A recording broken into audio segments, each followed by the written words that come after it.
As we read these next chapters, pay close attention to whose perspective we are hearing. Figure out whose side we're seeing, whose thoughts we're hearing, whose feelings we're noticing. The woman stirred slightly in her sleep. She was dreaming. Sometimes in her dreams, she recalled earlier times when she had been happier. When that occurred, her eyelids fluttered and the corners of her lips moved slightly in an upward curve.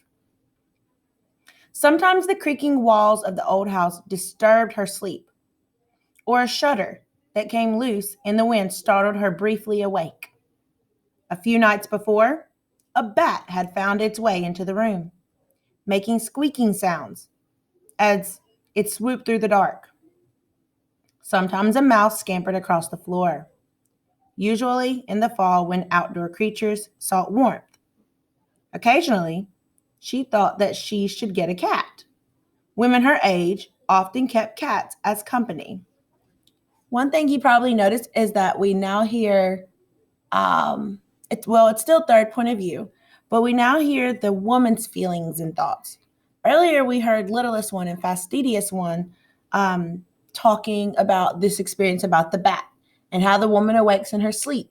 And littlest one constantly wondered why. Now we're seeing the feelings, thoughts, and ideas of the woman. But she had a dog. They were growing old together and were good friends to each other. The dog made her take walks and gave her someone to talk to. He was all she needed. The dog in the house and her dreams. The tiny footsteps that crossed her bedroom each night never woke her. So just a very short chapter, but it gives us a little insight into the woman. We know that she's not very happy now. She used to be happier. We know that the dog is her best friend, and they're growing old together. So she definitely is an older lady. Okay. She seems to be very restless. But at the same time, the tiny sounds never wake her up. Chapter 3.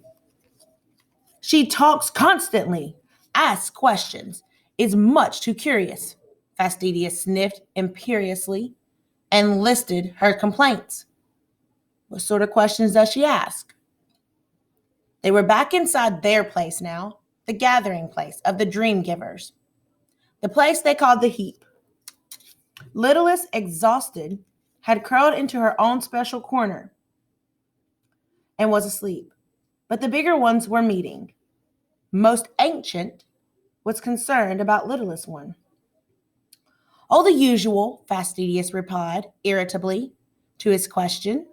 The same things we've all wondered about, who we are, whether we might be a kind of dog, for heaven's sake.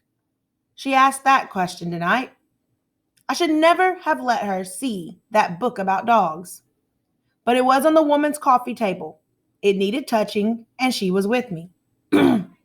Okay, so we hear another character, most ancient. So I feel like their names tend to represent their personalities or their character traits. Okay, what would be a good name for you if you were a dream giver? Most ancient smiled. She's very sweet, actually. I don't think we've ever had one quite so curious. It's appealing. And she plays. Plays? Dances about.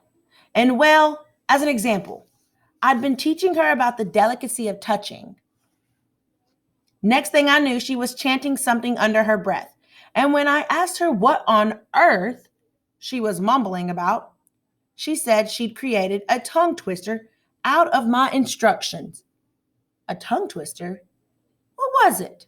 Most ancient looked amused. I'd prefer not to say, Fastidious said primly. Come on, tell, he coaxed. Well, all right then, she sniffed. It was this. Flutter, flicker, and trutter. No. Flutter, tricker, no. Fastidious took a deep breath and spoke very slowly. Flutter, flicker, and trickle. Flutter, flicker, and trickle. Completely silly if you ask me. It's a nuisance, she added. We started her too soon. Most Ancient, smiling, looked around at the others. They were all resting after the nightly tasks. The actual touching wasn't exhausting. It was the moving around, climbing things, fluttering, which was very difficult and energy consuming. And remembering what to touch. Stairs were hard to navigate. It made one tired. And that didn't even take into account the most arduous and important part of the job, the bestowal. Most Ancient was a little concerned about how littlest one would take to that. It was one thing to play and giggle during the touching, but bestowal was a serious and demanding task.